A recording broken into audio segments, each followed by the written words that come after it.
Olá, meus irmãos e minhas irmãs, a paz de Jesus. Meu nome é Wagner, sou aqui da paróquia Santa Teresinha do Menino Jesus, da Diocese de São José do Rio Preto. E hoje é uma alegria muito grande estar falando com vocês, porque nós vamos conhecer um pouquinho da história do padroeiro do setor 2 de nossa comunidade, ou seja, São Francisco Xavier, cuja memória nós celebramos agora no dia 3 de dezembro. São Francisco Xavier nasceu nas terras de sua própria família, chamada Xavier, Reino de Navarra, que situava-se na Península Ibérica, no dia 7 de abril de 1506. Ele foi o filho caçula de sua família. Seu pai se chamava Juan e era um aristocrático do rei de Navarra, que então era João III. Sua mãe chamava-se Maria e também era filha de uma família nobre de Navarra. Em 1512, o Reino de Navarra foi atacado por tropas castelhanas e aragonesas.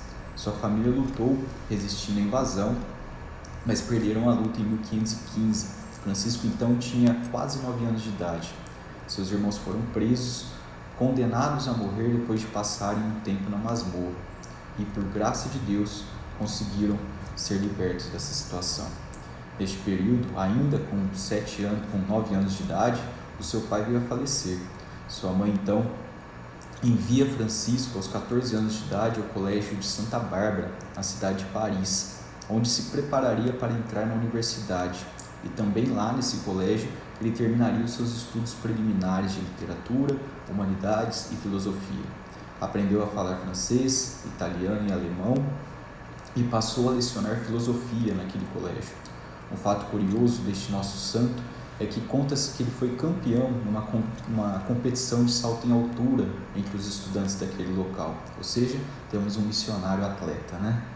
O São Francisco Xavier também foi cofundador da Ordem dos Jesuítas, juntamente com um santo muito conhecido nosso, chamado Inácio de Loyola. Eles criaram um grupo com os nomes Societas de Jesus, que significa Sociedade de Jesus. Com mais 4 jovens, eles fundam então a Companhia de Jesus, atualmente conhecida como Jesuítas, e para você que não sabe, é nada mais nada menos do que a maior ordem religiosa do mundo, inclusive do nosso Papa Francisco. Eles fizeram então um voto de pobreza e foram reconhecidos pelo Papa em 1541. Francisco Xavier foi ordenado sacerdote em Veneza em 24 de junho de 1537, e em setembro de 1543 ele parte então para sua primeira missão. Qual seria essa missão? Evangelizar um lugar chamado Costa da Pescaria, que ficava no litoral sul da Índia. Nesse local, o povo, de uma forma geral, vivia da pesca, mas os hindus se tornavam inimigos daquele povo porque não aceitavam que a pescaria matava os peixes. Chegando naquele local, os pescadores locais se identificaram de pronto com o cristianismo, né? Porque além de ser uma religião que aceitava os pescadores, mais do que isso, eles se identificavam com os primeiros apóstolos de Jesus, que eram pescadores. E ainda, essa religião que eles estavam conhecendo naquele momento tinha um símbolo que era o peixe. Então, o trabalho de Francisco Xavier converteu o povo da Costa da Pescaria e provocou mudanças substanciais nas ilhas da Indonésia Oriental. Por isso, o nosso santo passou a ser chamado de Apóstolo das Índias. Em junho de 1949, Francisco parte para uma outra missão, ser missionário no Japão. Apesar de ser muito bem recebido naquele local, só foi autorizado a pregar em 1551. Como não falava a língua japonesa, ele teve que se contentar em ler o catecismo, que era traduzido por um amigo chamado Anjiró. No entanto, São Francisco Xavier foi perseverante e paciente. Alguns anos mais tarde, já estando em missão no Japão, ele começou a ver os frutos dessa evangelização. Ele conseguiu firmar congregações religiosas na cidade de Bungo, Irato e Yamaguchi. Também por lá ficou mais 2 anos. E no seu ardor missionário, aprendeu a língua japonesa, na qual escreveu um livro que falava sobre a criação do mundo e sobre a vida de Jesus. Gente, não é fantástico o amor pela missão deste homem? É coisa impressionante, né? Depois de todo esse trabalho de evangelização, ele foi substituído por outros padres jesuítas lá no Japão, onde só ficou supervisionando por algum tempo, e regressou à Índia para fazer ainda inúmeros trabalhos de evangelização. No dia 3 de dezembro de 1552, Francisco Xavier veio a falecer. deitado numa esteira com o crucifixo do amigo Inácio de Loyola que tinha lhe dado. Seu sepultamento foi em São João, mas seus restos mortais, que continuavam incorruptos, foram levados temporariamente à igreja de São Paulo em Malaca, em 1553. Em seguida, seus restos mortais foram levados ainda para a Basílica de Bom Jesus Goá.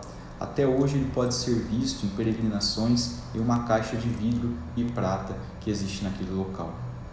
A partir de sua morte, muitas igrejas foram construídas em sua homenagem. Mas gostaria de contar um grande milagre ocorrido pela intercessão de São Francisco Xavier. Quando nós pegamos a arte de sua imagem, ela está associada a um caranguejo em formato de coração e um crucifixo.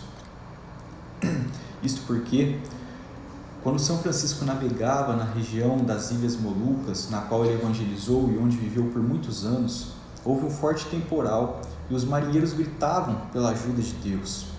Com a maior calma, o santo mergulhou seu crucifixo de madeira no mar e, naquele mesmo momento, as águas se acalmaram e o crucifixo simplesmente sumiu no oceano.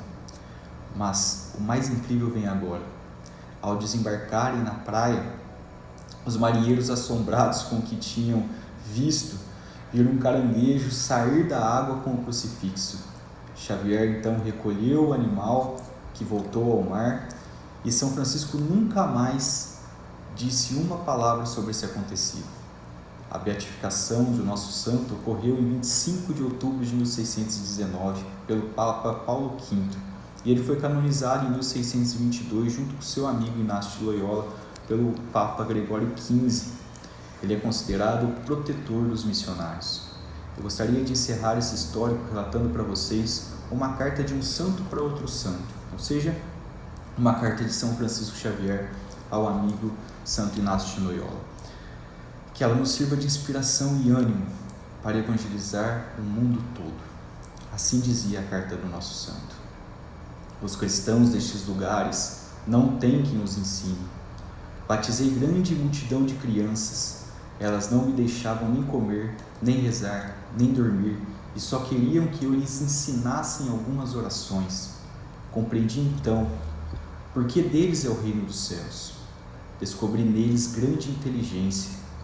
Muitos deixavam de fazer cristãos nessas terras por não haver quem se ocupe de tão santas obras.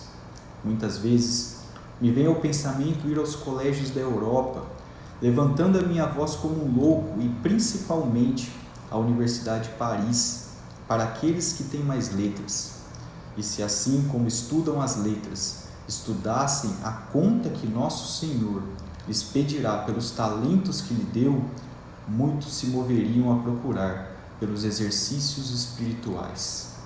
Conhecer e sentir suas almas à vontade divina, conformando-se mais com ela do que com as suas próprias afeições, dizendo: Senhor, eis-me aqui, que queres que eu faça? Mandai-me para onde quiseres.